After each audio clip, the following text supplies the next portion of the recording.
this is an iHeart podcast. Guaranteed human. Hi, Kyle. Could you draw up a quick document with the basic business plan? Just one page, as a Google Doc, and send me the link? Thanks. Hey, just finished drawing up that quick one-page business plan for you. Here's the link. But there was no link. There was no business plan. I hadn't programmed Kyle to be able to do that yet. I'm Evan Ratliff, here with a story of entrepreneurship in the AI age. Listen as I attempt to build a real startup run by fake people. Check out the second season of my podcast, Shell Game, on the iHeartRadio app or wherever you get your podcasts. Would Adrianne and Shannon come in, please? It's July 8th, 2003, and America's Next Top Model is about to crown its first ever winner. The judges have reached a decision. One of you is about to be a star. After weeks of watching 10, then 9, then 8, and finally the last 2 women be transformed into poised supermodels, the most deserving young woman was about to have all her dreams come true. Let me remind you what's at stake. A contract with Revlon, a fashion spread in Marie Claire magazine, and representation by top modeling agency, Wilhelmina. The 2 finalists, Adrianne Curry and Shannon Stewart, were standing there because they desperately wanted to become top models. They were, of course, both tall, thin, and pretty. But Shannon, with her blue eyes, blonde hair, and tan skin, had a more obvious beauty that gave all-American supermodel. Adrianne, with her pale skin and dark hair, had a more gothic look. A bit like her early 2000s Angelina Jolie, minus the lips. Shannon and Adrianne were both so young, 18 and 20. Shannon had never traveled without her family before. And for Adrianne, this opportunity was her ticket out of a small, dead-end town. The winner's picture is hanging behind me. And when the cloth is dropped, it will reveal who will be America's next top model. They had no idea the show they had just spent 9 weeks filming would launch a global phenomenon. The decision is made. And America's next top model is Adrianne. Yes! Congratulations! But after the cameras went down, Adrianne would become the first contestant to fall victim to the curse of America's Next Top Model. She thought when she stepped off that set, she was stepping into a career as a top model, with a beauty contract and agency representation to give her a head start. But those prizes never materialized, and neither did her modeling career. Wanna be on top. Welcome to The Curse of America's Next Top Model. I'm Bridget Armstrong. Wanna be on top. Do you wanna be on top? For a lot of ANTM fans, Cycle 1 was just a dress rehearsal. They say the show didn't really get good until season 2. But Cycle 1 was the blueprint for what ANTM eventually became. So in this episode, we're going back to the origins to explore how this low-budget Tyra Banks passion project became a cultural phenomenon.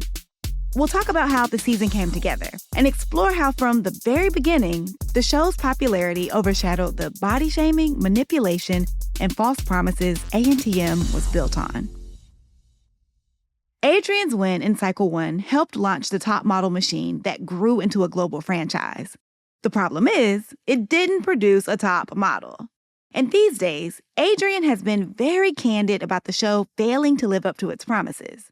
Here she is talking from an interview with In Touch Weekly in 2022. It's certainly not a show that anyone in the fashion industry wants to touch you if you've been on it. And season 1, you don't know that. That we knew as much as Kelly Clarkson knew going into American Idol. But unlike Kelly Clarkson, Adrianne didn't become a superstar. She didn't sell 87 million records or win 3 Grammys. She certainly doesn't have a talk show. Adrianne's an Avon lady living in rural Montana. And according to her, she never got that Revlon deal.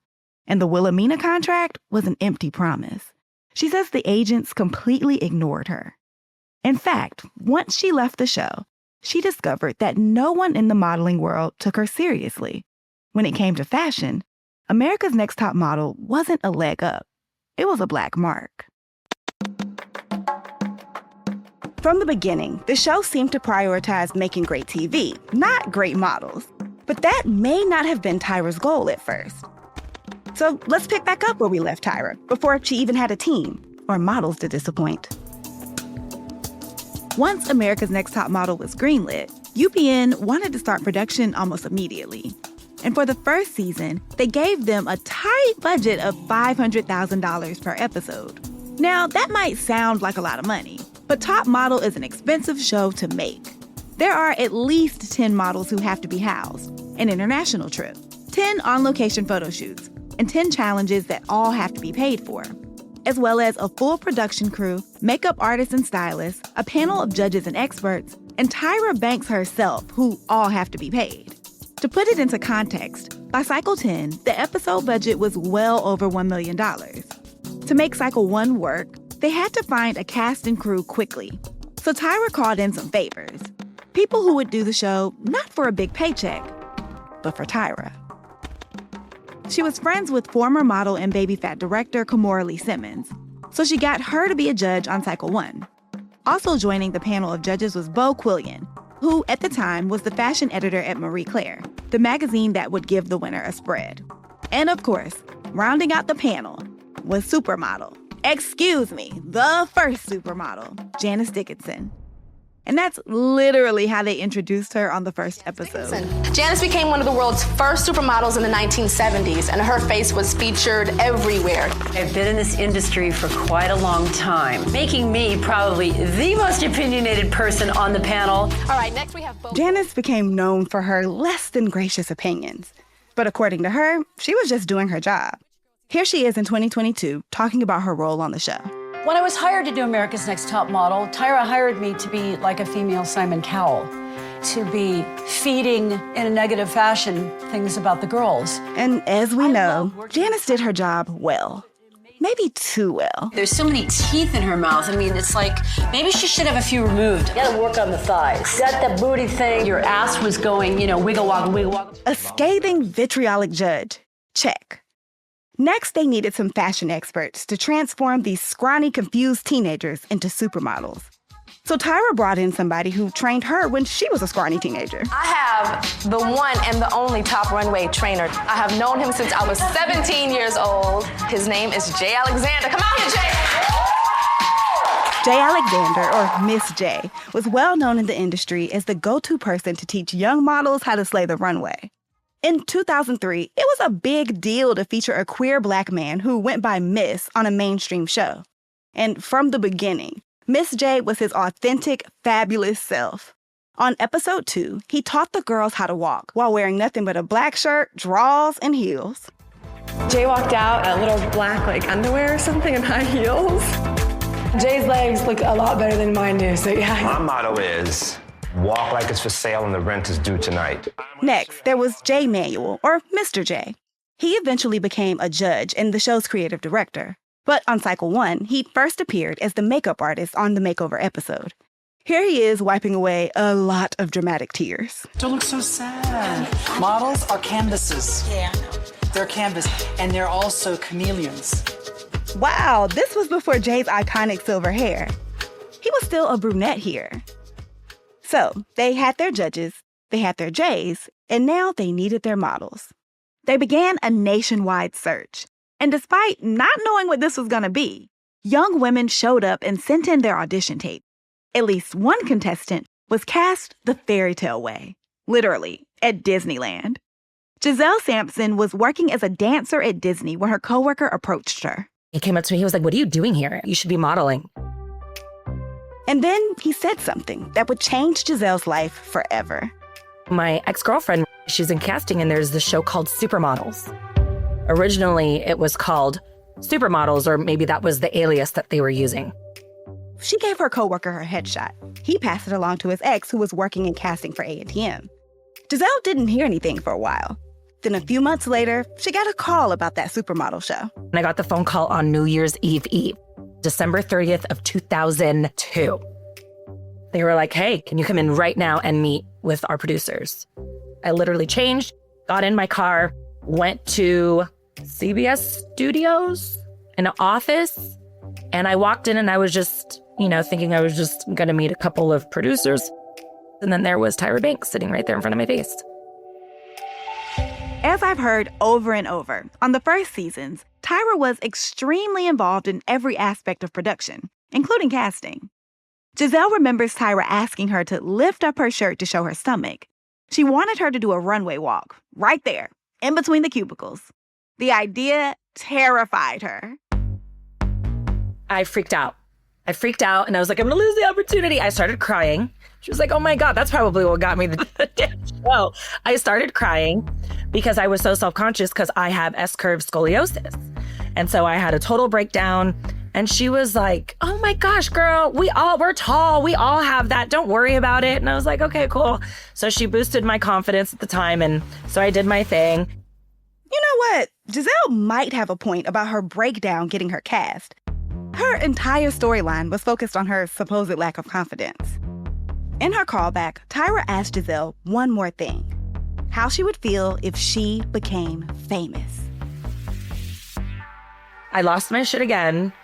And I just started crying because I got this overwhelming sense of this is my time. This is a sign I'm going to be famous now. This is it. Giselle, like many women I've talked to, thought this was her big break, that she had been discovered. The next day, casting director Michelle Mock, no relation to EP Ken Mock, called Giselle. They wanted her to come back in for a meeting with the network execs. She was like, I'm going to drive you. So I got in her car. I was like, oh my gosh, casting director's driving me in her Mercedes-Benz and all this stuff. The meeting didn't take long. And afterwards, Michelle Mock came up to her and said, I'm so sorry, but you're going to have to figure out how to get warm clothes because you're going to New York in 4 days. And within 24 hours, I got the gig. Just want to point out, Giselle made it onto the show because she knew a guy who knew a guy. In later seasons, thousands of people would show up to casting calls and wait in lines for hours for a small possibility of just being seen. Giselle's casting happened so fast, she wasn't even prepared. She didn't have a passport, a requirement in case she stayed on the show long enough for the international trip. She and her mother had to rush to get her one. She didn't even have winter clothes. Her entire wardrobe on the show was borrowed from a friend. Getting on the plane, Giselle barely knew what the show's format was going to be. Here's what she was told. They said, you're going to have cameras on you 24/7. They'll go down when you guys go to bed and they'll be up when you guys get up.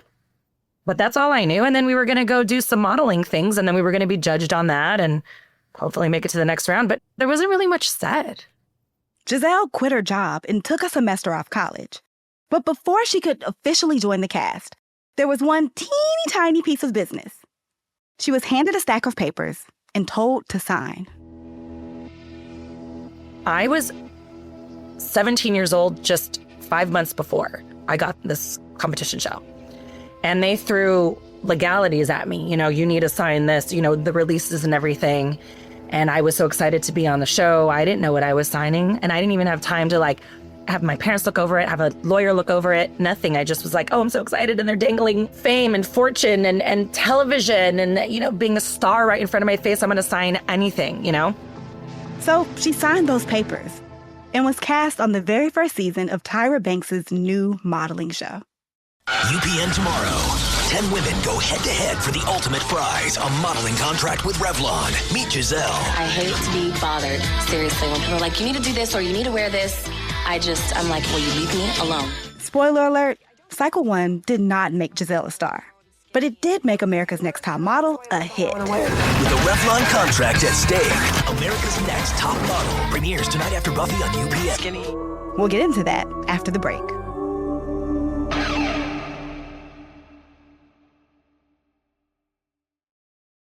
Hi, Kyle. Could you draw up a quick document with the basic business plan, just one page, as a Google Doc, and send me the link? Thanks. Hey, just finished drawing up that quick one-page business plan for you. Here's the link. But there was no link. There was no business plan. It's not his fault. I hadn't programmed Kyle to be able to do that yet. My name is Evan Ratliff. I decided to create Kyle, my AI co-founder, after hearing a lot of stuff like this from OpenAI CEO Sam Altman. There's this betting pool for the first year that there's a one-person billion-dollar company, which would have been unimaginable without AI, and now will happen. I got to thinking, could I be that one person? I'd made AI agents before for my award-winning podcast, Shell Game. This season on Shell Game, trying to build a real company with a real product run by fake people. Oh, hey, Evan. Good to have you join us. I found some really interesting data on adoption rates for AI agents in small to medium businesses. Listen to Shell Game on the iHeartRadio app or wherever you get your podcasts. America's Next Top Model premiered on May 20th, 2003, to an audience of nearly 3 million. It quickly became one of the most successful shows on UPN. And there are a lot of reasons for that. I wanted to call up someone who could explain the pop culture climate back in 2003.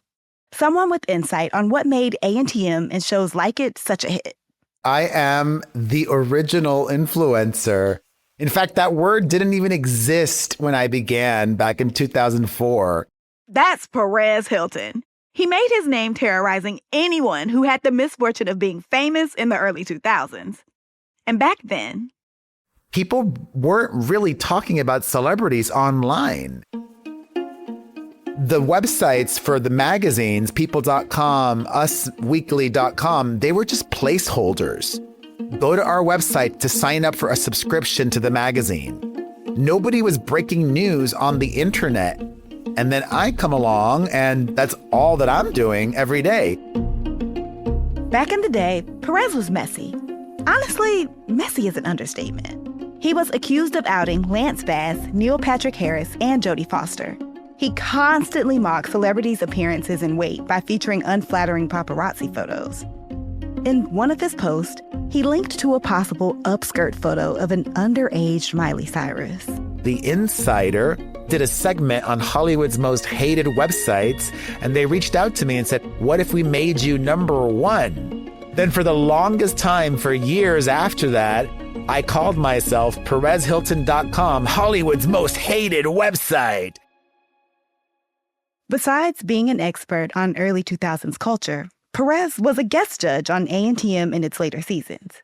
So before I talked to him about the early aughts, I wanted to know what he thinks about all the contestants who've been trashing Tyra and the show.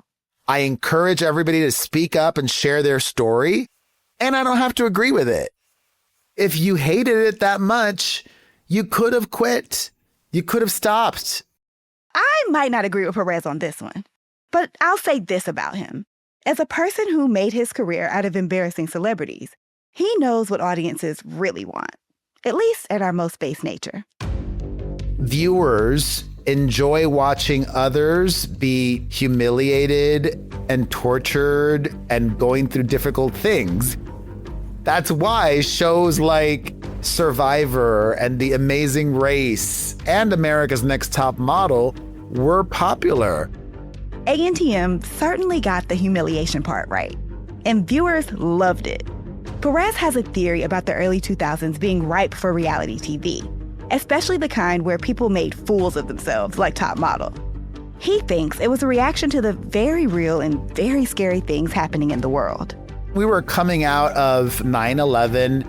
We were coming out of American troops at war, and that's real life.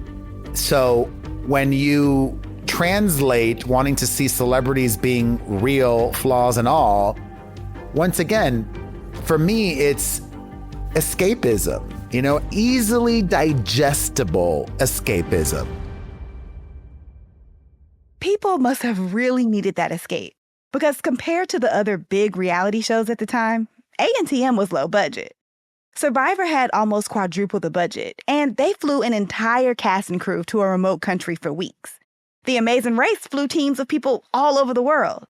Tyra, on the other hand, was trying to figure out how to get enough bed sheets for the models' rooms. Here she is in 2018, reminiscing about Cycle 1.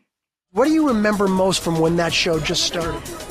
A cheap budget. Right. Like not being happy with how the beds looked and me going to Linens and things in Bed Bath & Beyond and shopping on my own credit card to fill out the rooms. The girls on the first poster have my clothes on.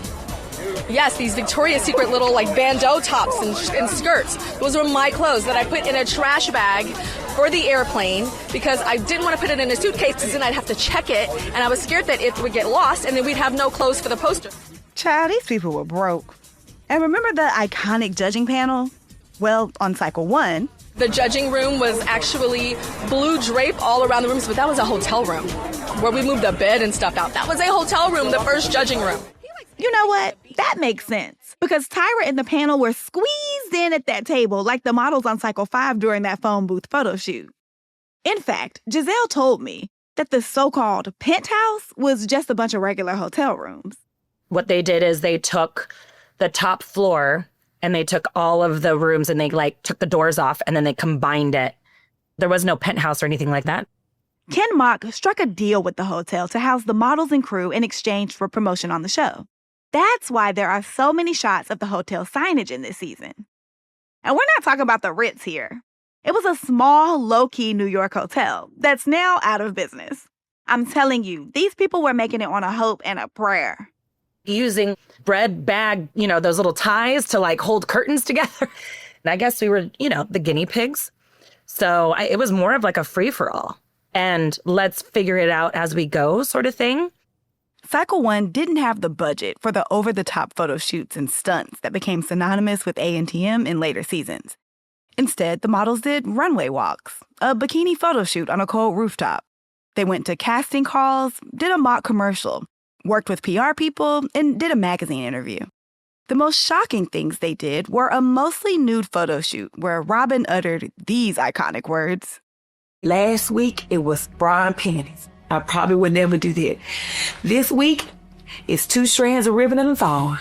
What is it gonna be next week? And they did a beauty shot with a snake. From the beginning, ANTM loved an animal prop. I wonder if they had a deal with an exotic animal agency or something. But my point is, in the absence of death-defying photo shoots and ridiculous challenges, they had to use what they had. The judges, experts, and of course, the models. When Giselle was brought onto the show, she and another contestant named Tessa were the last to join the cast. The other girls were already in New York at the hotel, and they used Giselle and Tessa's entrance to stir up some conflict on the very first episode. You guys, are 8 finalists, but I like very round numbers. So what I did is I did a nationwide search for 2 more. Oh my word. I was like, what? I had literally just said a minute before, girls, I'm glad it's the 8 of us. So come on in here, Tessa and Giselle.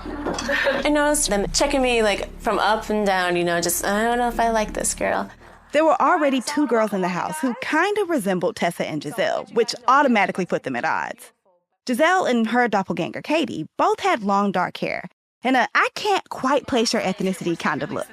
Katie and I are very, very similar. So, if they're looking for that exotic type look, there's a major competition between us. But that's okay. I think she's beautiful. I know that she's older than me, so that's okay. Did you catch that shade?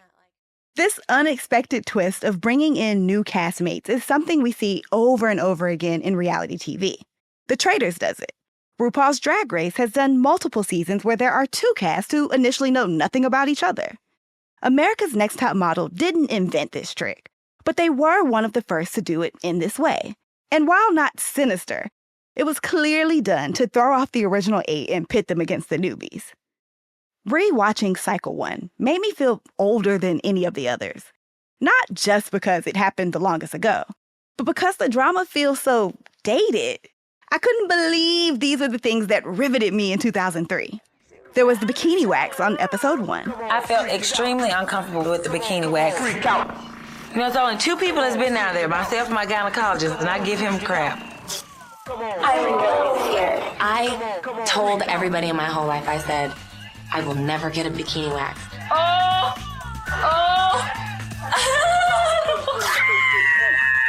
I was too young for bikini wax in 2003, but this must not have been a widespread thing back then, because these models freaked out.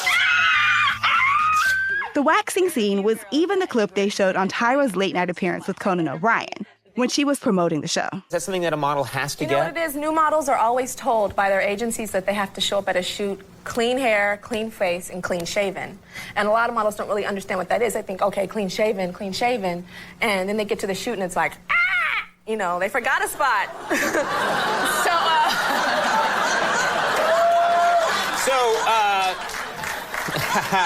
But this is something that I don't think's ever been seen on TV, and I was looking at the clip today. Never seen before on TV is wild. Of course, from the beginning, the makeover episodes were a built-in day of drama. Although compared to later seasons, these were pretty reasonable. most of the girls just got 2000s highlights and elevated versions of the hair they already had. But that didn't stop the tears. Giselle cried, Giselle whined, Giselle moaned, Giselle groaned. I'm just used to the way I had my hair. So I'm kind of concerned about the length. Robin's been frustrated with her whole hair situation. I don't feel that this color is right for me. So it's kind of like just having like hair color from HE double hockey sticks. The one person they did wrong, Ebony Hayth. Ebony was this gorgeous, striking Black woman with very short, almost no hair, except for a bit at the top. There wasn't much to change about her look, so Tyra decided to cut that off. It was really just frustrating. People did not have the correct clippers. Everybody basically sat, they didn't know what to do. While it may seem like a simple task, the hairstylists were these white women who were honestly looking at their hair like they never touched a Black woman's hair before. They had the wrong clippers, they were making jokes, and shaving in the wrong direction. Should we leave a little tough?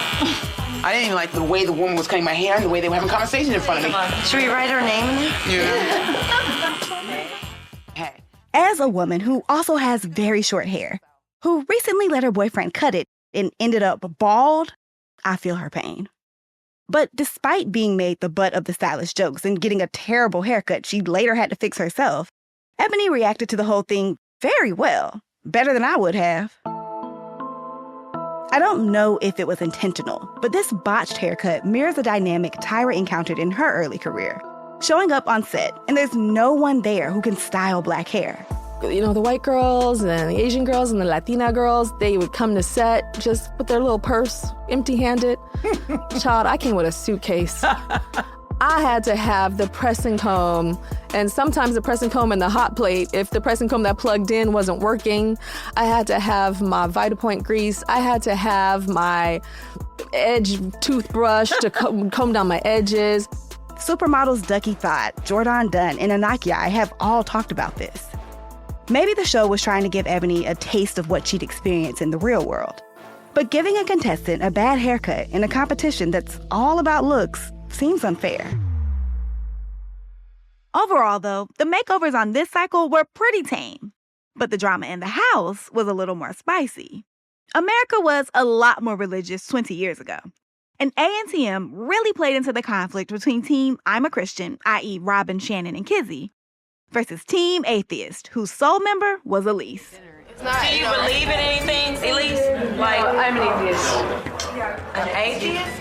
When I found out Elise was an atheist, I had extreme reservations about her. I really felt sorry for her. Robin, of course, qualifies every statement with, I'm not saying that you're going to hell, but you're going to hell.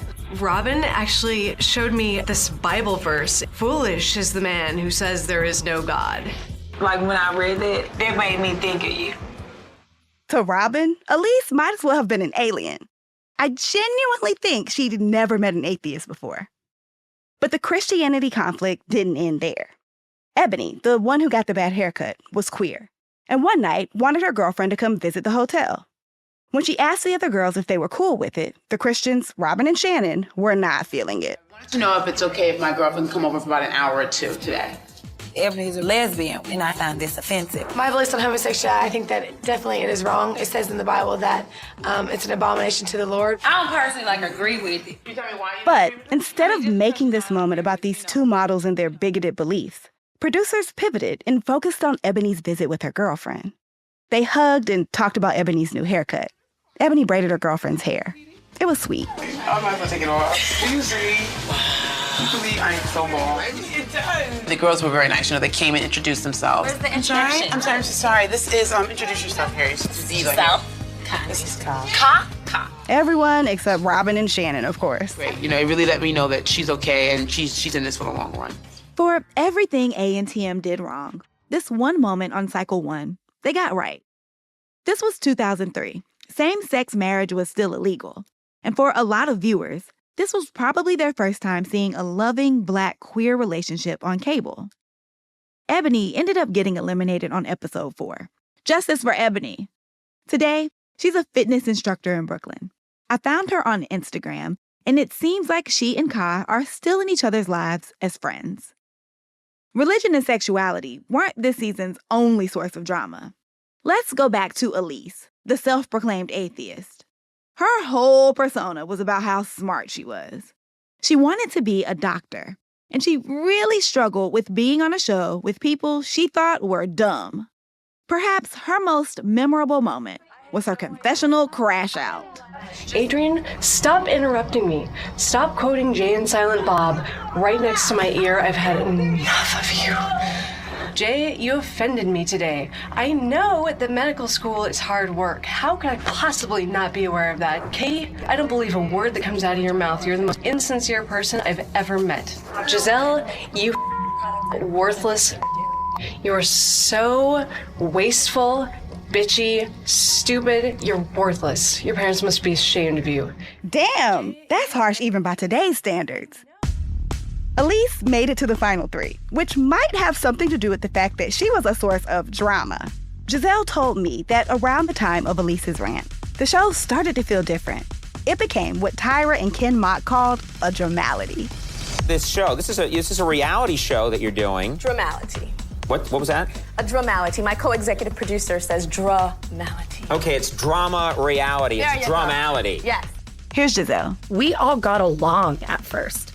Then I started realizing that when we would sit down and do our one-on-ones with the producers, the interview format started to change.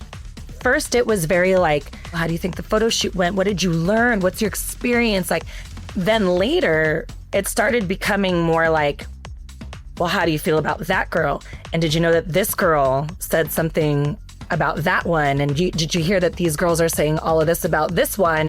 That's kind of like where the shift happens. And then, she called me a cunt and that my parents should be ashamed of me.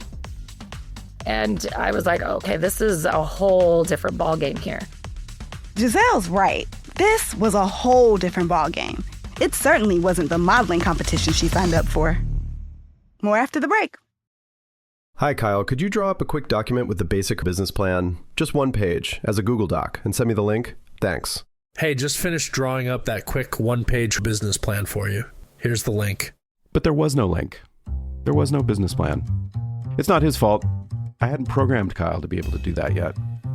My name is Evan Ratliff. I decided to create Kyle, my AI co-founder, after hearing a lot of stuff like this from OpenAI CEO Sam Altman. There's this betting pool for the first year that there's a one-person billion-dollar company, which would have been like unimaginable without AI, and now will happen.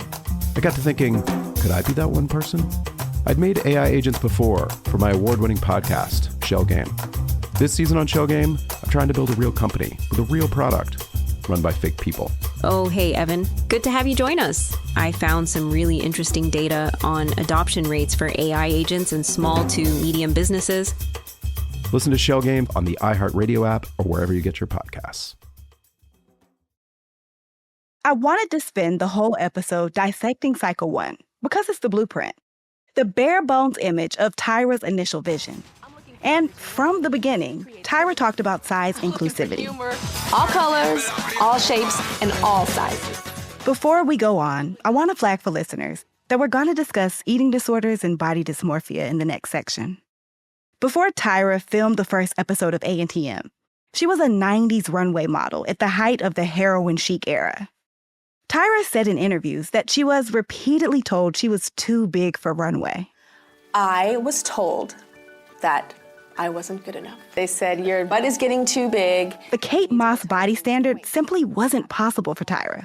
So she made her own lane, found clientele who appreciated her curves, and she worked it. Tyra knew what it was like to be told you don't have the right body.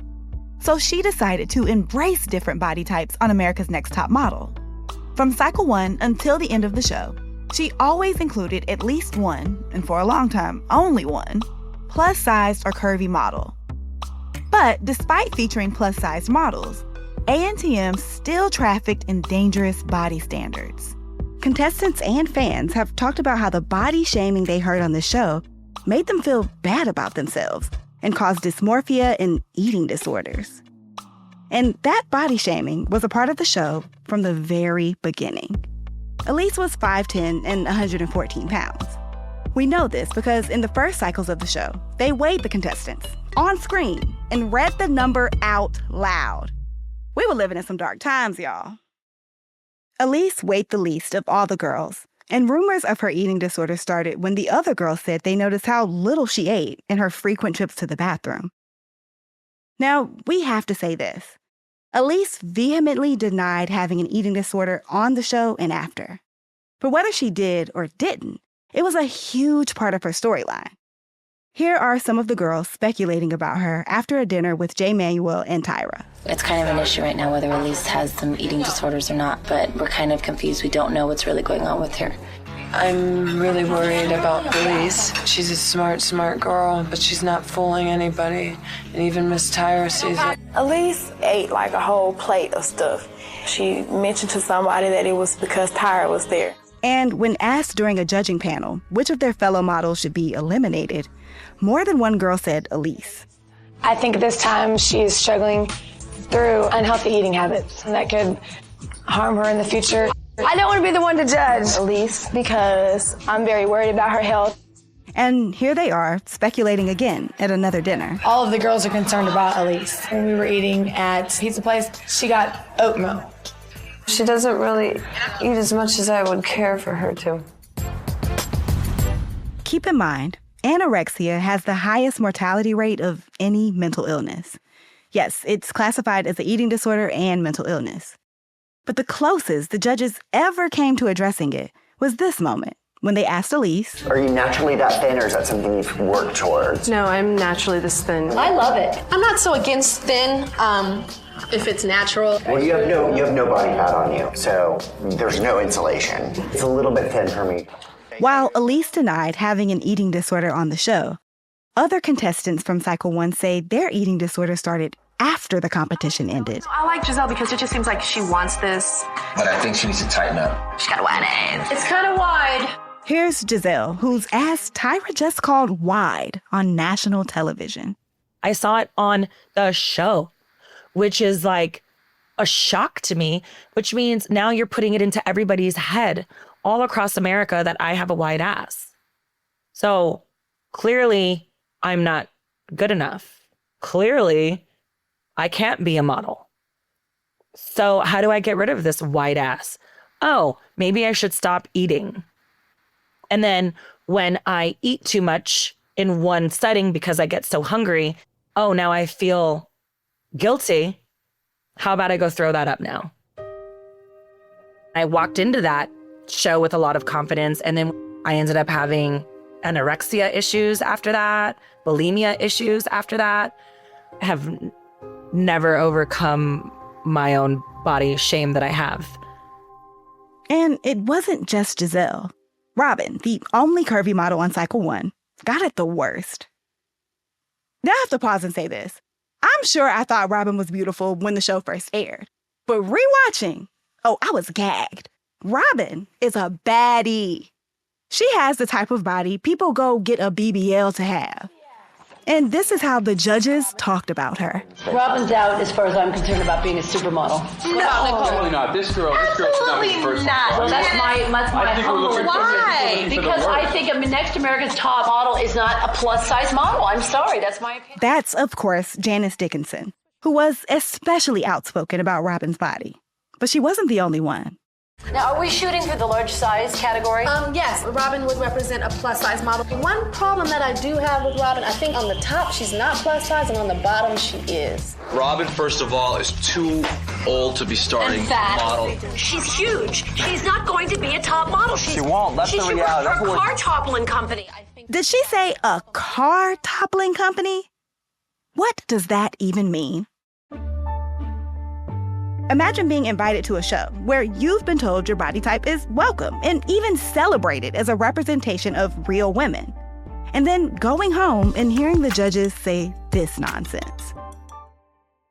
While there may have been questions about Elise's size, she was rarely talked about as negatively as Robin. In fact, Elise was actually praised for having the most high-fashion looks. When I look at Elise, I think that the body's right for clothes. She's just real thin. I love it. Elise, I thought, had a really good look for the runway. Very thin and very pale. Irving Penn, Abaddon would love her. We don't know if producers actually thought she had an eating disorder, or if they kept the questions about her eating habits in the edit for a dramatic effect. And I don't know which one is more disturbing. What we do know is that it was such a topic of conversation. It made us believe that she was struggling with eating. Some of those clips you heard earlier are from an episode titled "The Girl Who Everyone Thinks is Killing Herself." What message does it send that the girl we've been led to believe has an eating disorder is also the girl who's most ready for high fashion? The girl with the best body. A girl who made it to the top 3. While we were told that there was no place in the competition or industry for plus-size model Robin. I don't have a market here for Robin. No, there's no market for plus sizes in France. I know ANTM didn't invent these standards. A lot of what we heard on the show about bodies and weight were a reflection of the actual modeling world. And that's been Tyra's defense against the criticism. We were trying to be as realistic in the modeling industry, not trying to embarrass anybody. It's just what is done. So we're pulling back the curtain. Tyra said she wanted to challenge the rigid beauty standards of her industry. That's why someone like Robin was even on the show. But it doesn't seem like much of a challenge if the judges spend the entire season calling Robin fat and then justifying it by saying they're just being realistic. And why even cast and keep a girl with an alleged eating disorder until the end if you're not going to really address it? Tyra did come to the Models Hotel to have a heart-to-heart about insecurities. She used that as an opportunity to talk about eating disorders. And occasionally, Tyra would counter Janice's insults. But if Tyra really wanted to make this a learning experience, why didn't she bring in an expert to talk about healthy eating and body image?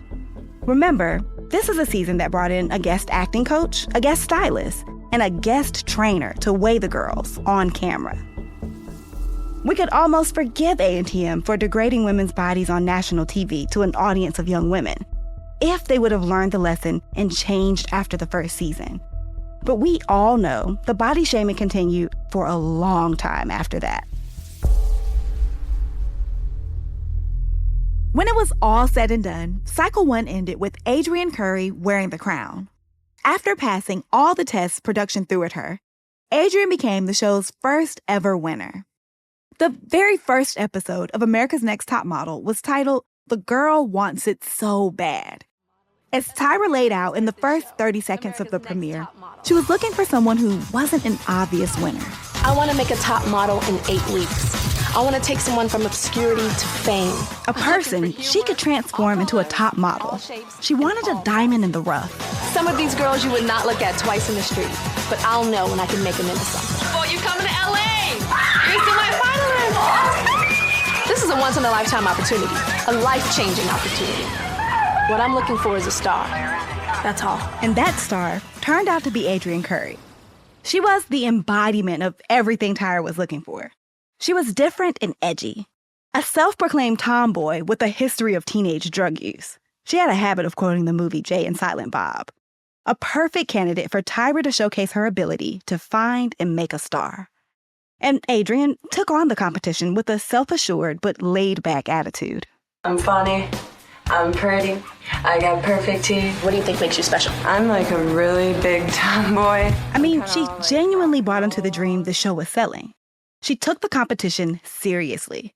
There was a time she got food poisoning and was threatened with elimination if she didn't leave the hospital to make it to the judging panel. I would never cut Adrianne for being sick.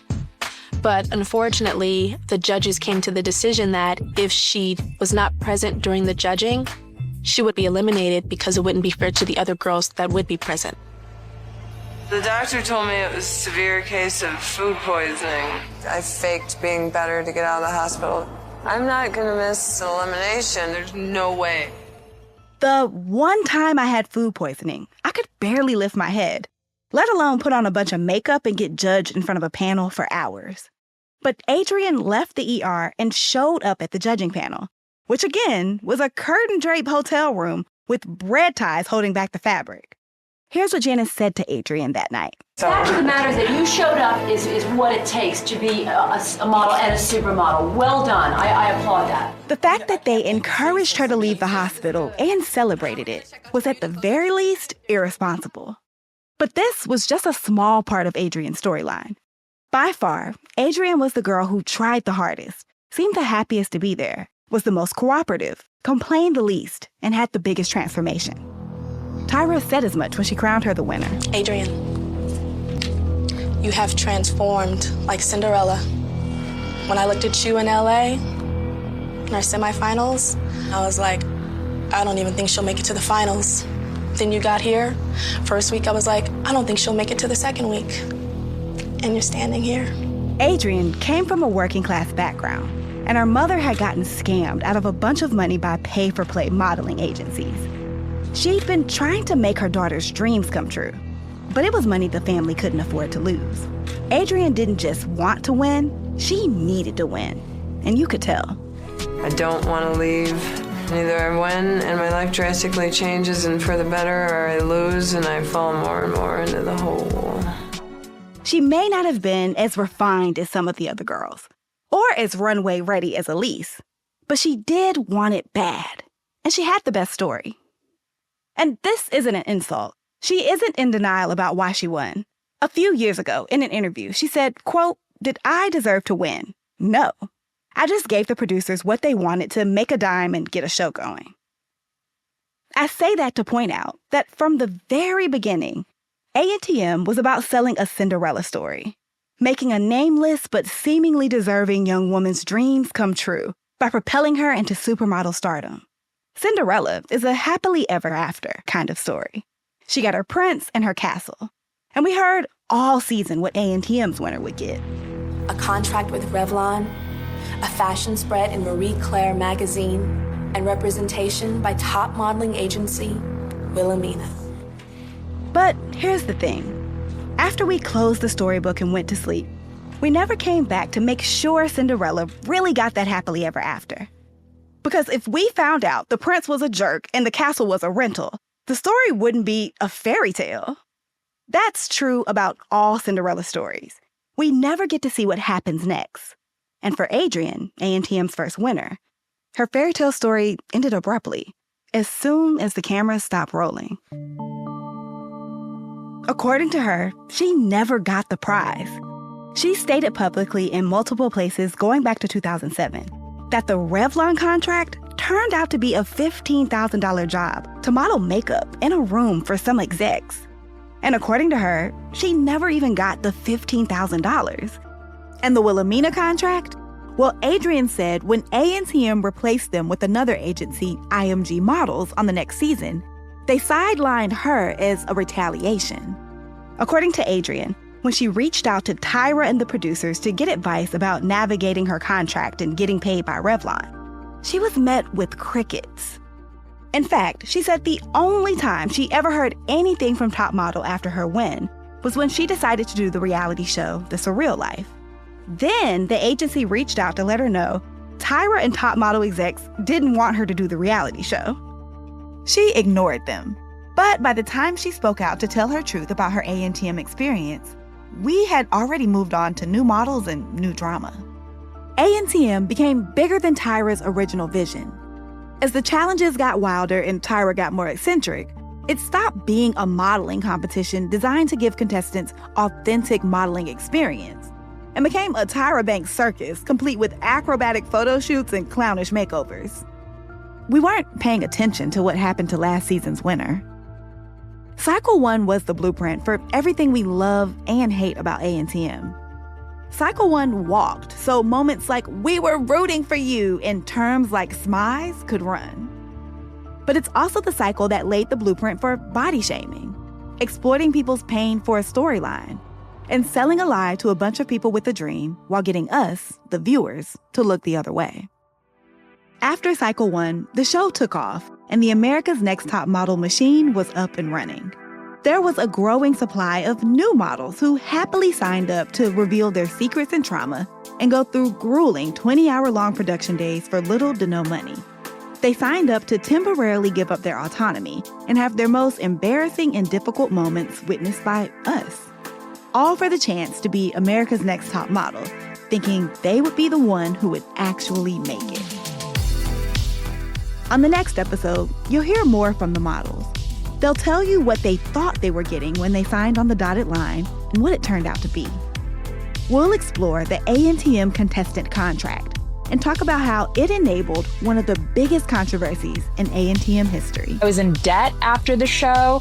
I was getting billed for the testing. I was getting billed for the dresses. So now I'm having to pay and I'm in debt and I don't have a place to stay. I'm living on a couch, and everywhere I go, people are wanting my autograph, taking pictures with me. And it was a very stressful time because Tyra owned me for that year. I have got receipts, I have got names, I've got stories. I know more about this show than I ever willingly wanted to because of my own experience and hearing other girls' experiences. I was like, this can't be real. A week or two later, somebody from the network production called me and was like, they want to have a meeting with you in New York City. And they basically told me, we can't air you as the winner because you violated your contract. Thanks for listening to The Curse of America's Next Top Model. We really appreciate the support. We'd love for you to really show your support by subscribing to our show on Apple Podcasts. And don't forget to leave us a 5-star rating and review. If you love the show, tell your group chat, your coworkers, your friends, your mama to check us out. And if you don't, maybe keep that one to yourself. Thanks again to all of our listeners. The Curse of America's Next Top Model is a production of Glass Podcast, a division of Glass Entertainment Group in partnership with iHeart Podcasts. The show is executive produced by Nancy Glass, hosted and senior produced by me, Bridget Armstrong. Our story editor is Monique Laborde. Also produced by Ben Fetterman and Andrea Gunning. Associate producers are Alicia Key, Kristen Melcury, and Curry Richmond. Consulting producers are Oliver Twixt and Kate Taylor. Our iHeart team is Allie Perry and Jessica Kreincheck. Audio editing and mixing by Andrew Calloway and Matt Del Vecchio. The Curse of America's Next Top Model theme music was composed by Oliver Baines. Music library provided by Mybe Music. Special thanks to everyone we interviewed for this podcast, especially the models for sharing their stories. And for more podcasts from iHeart, visit the iHeart Radio app, Apple Podcasts, or wherever you get your podcasts. Also check out the Glass Podcast Instagram, @Glass Podcast, for Curse of America's Next Top Model behind-the-scenes content and more. Hi, Kyle. Could you draw up a quick document with the basic business plan, just one page, as a Google Doc, and send me the link? Thanks. Hey, just finished drawing up that quick one-page business plan for you. Here's the link. But there was no link. There was no business plan. I hadn't programmed Kyle to be able to do that yet. I'm Evan Ratliff, here with a story of entrepreneurship in the AI age. Listen as I attempt to build a real startup run by fake people. Check out the second season of my podcast, Shell Game, on the iHeartRadio app or wherever you get your podcasts. This is an iHeart podcast. Guaranteed Human.